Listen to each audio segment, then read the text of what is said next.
नमस्कार दोस्तों, स्वागत है आपका स्टोरीज 2.0 पर। मैं हूँ लोकेश में राजस्थान के एक छोटे से जिले धौलपुर का रहने वाला हूँ। मेरी उम्र 24 साल है। आज मैं आपको अपने जीवन की एक ऐसी सच्ची कहानी सुनाने जा रहा हूँ। यह कहानी उन दिनों की है जब मैंने अपने गांव की पढ़ाई पूरी करके बड़े सपनों को पूरा करने के लिए शहर की ओर कदम बढ़ाया था। शहर की चकाचौंध से भरी जिंदगी में मैं खुद को साबित करना चाहता था। मेरी ख्वाहिश थी कि एक अच्छी नौकरी पाकर अपने परिवार का सहारा बनूं, लेकिन सपने देखना जितना आसान होता है उन्हें पूरा करना उतना ही कठिन। शहर में शुरुआत में मैंने एक छोटे से सस्ते होटल में ठिकाना ढूंढा। कुछ दिन सब सही चला, लेकिन जल्द ही पैसे खत्म होने लगे। अब मुझे किसी और ठिकाने की तलाश करनी थी। उसी वक्त मुझे अपने बचपन के दोस्त विकास की याद आई, जो उसी शहर में रहता था। उम्मीद से भरे मन के साथ मैंने उसे फोन किया और अपनी समस्या बताई। उसने बिना झिझक कहा, तुम मेरे घर आ जाओ, वैसे भी मैं कुछ दिनों में विदेश जा रहा हूँ। उसने बताया कि उसकी माँ घर पर अकेली रहेंगी और अगर मैं वहाँ रहूं तो उन्हें भी अच्छा लगेगा। उसकी बातों से मुझे बड़ी राहत महसूस हुई और मैं उसके घर जाने के लिए तैयार हो गया।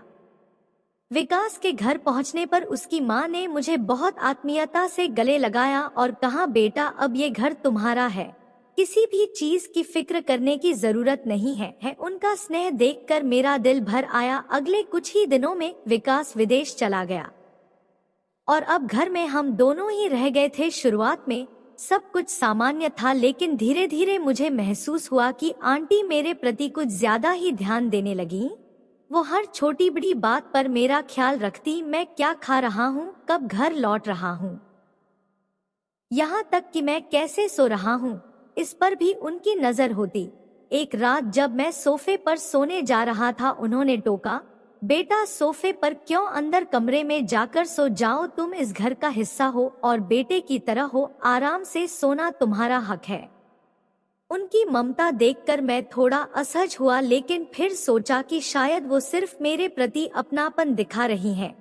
दिन बीतते गए और धीरे धीरे उनका ख्याल रखना और भी बढ़ने लगा। कई बार मैं देर रात तक बाहर रहता तो वो चिंतित होकर बार बार फोन करती। एक दिन जब मैं बारिश में भीगते हुए घर लौटा तो देखा कि आंटी छतरी लेकर गेट पर मेरा इंतजार कर रही थी। मुझे देखते ही नाराजगी भरे लहजे में बोली, अगर बीमार पड़ जाते तो क्या होता।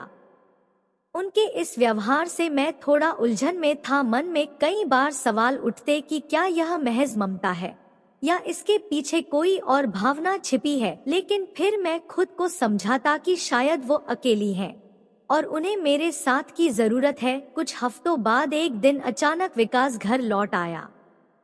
उसे देखकर मैं चौंक गया और पूछा, अरे तू अचानक कैसे आ गया, लेकिन उसने बिना कोई जवाब दिए कमरे में प्रवेश किया। हमें एक साथ देखकर उसके चेहरे पर गुस्से की लहर दौड़ गई। उसने मुझसे सख्त लहजे में पूछा, तू मेरे घर में क्या कर रहा है और मेरी माँ के इतने करीब क्यों आ रहा है। विकास के इस आरोप ने मुझे झकझोर कर रख दिया। मैं हैरान था कि मेरा दोस्त, जिसे मैं बचपन से जानता था, मुझ पर शक कर रहा है। मैंने उसे समझाने की कोशिश की, तुम्हें गलतफहमी हो रही है, मैं यहाँ सिर्फ तुम्हारी माँ की मदद के लिए हूँ। लेकिन वह कुछ भी सुनने को तैयार नहीं था। जब माहौल बहुत ज्यादा तनावपूर्ण हो गया तब आंटी ने बीच में हस्तक्षेप किया। उन्होंने विकास से कहा, बेटा तुम गलतफहमी का शिकार हो रहे हो। मैंने इसे इसलिए अपने पास रखा ताकि लोग मुझे अकेली जानकर गलत बातें न करें। इससे मेरा भी सहारा था और इसे भी रहने की जगह मिल गई। उन्होंने यह भी कहा, मैं जानती हूँ इसने कभी मेरे प्रति कोई गलत भावना नहीं रखी, मैंने इसे अपने बेटे की तरह अपनाया है। विकास के चेहरे पर धीरे धीरे शर्मिंदगी के भाव उभरने लगे। उसे अपनी गलती का एहसास हुआ और उसकी आंखों में पश्चाताप के आंसू भर आए। उसने अपनी माँ से माफी मांगते हुए कहा, माँ मुझे माफ कर दो माँ, मैंने आप पर और अपने दोस्त पर शक करके बहुत बड़ी गलती की है। आंटी ने उसे गले से लगाते हुए कहा, बेटा रिश्तों की बुनियाद विश्वास पर टिकी होती है, अगर हम अपनों पर ही भरोसा नहीं करेंगे तो किस पर करेंगे। विकास ने मुझसे भी माफी मांगी और कहा, मैंने तुम पर गलत आरोप लगाकर बहुत बड़ी गलती की। मैंने उसे गले लगाते हुए कहा, कोई बात नहीं दोस्त, हम इंसान हैं और गलती करना हमारी फितरत में है, लेकिन सबसे जरूरी बात यह है कि हम अपनी गलती को समय रहते स्वीकार करें और रिश्तों को टूटने से बचाएं। इस घटना ने मुझे एक अहम सबक सिखाया, रिश्तों में शक की कोई जगह नहीं होनी चाहिए।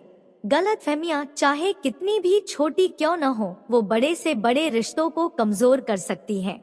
लेकिन अगर हम वक्त रहते एक दूसरे से बात करें और विश्वास बनाए रखें तो हर समस्या का समाधान निकल सकता है। तो दोस्तों, इस कहानी का संदेश यही है कि रिश्ते प्यार, सम्मान और सबसे बढ़कर विश्वास से चलते हैं, जो हमें रिश्तों की अहमियत और उनमें विश्वास की ताकत का एहसास कराती है।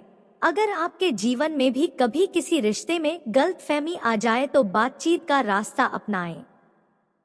याद रखें, रिश्ते बहुत नाजुक होते हैं और इन्हें संभालना हमारी जिम्मेदारी है। अगर आजकल हर छोटी बातों पर लोग अपने रिश्तों को बिगाड़ देते हैं या उनमें दरार पैदा हो जाती है, लेकिन हमें रिश्तों की डोर बहुत मजबूत रखनी चाहिए और अपने रिश्तों को सम्मान और भरोसा देना चाहिए।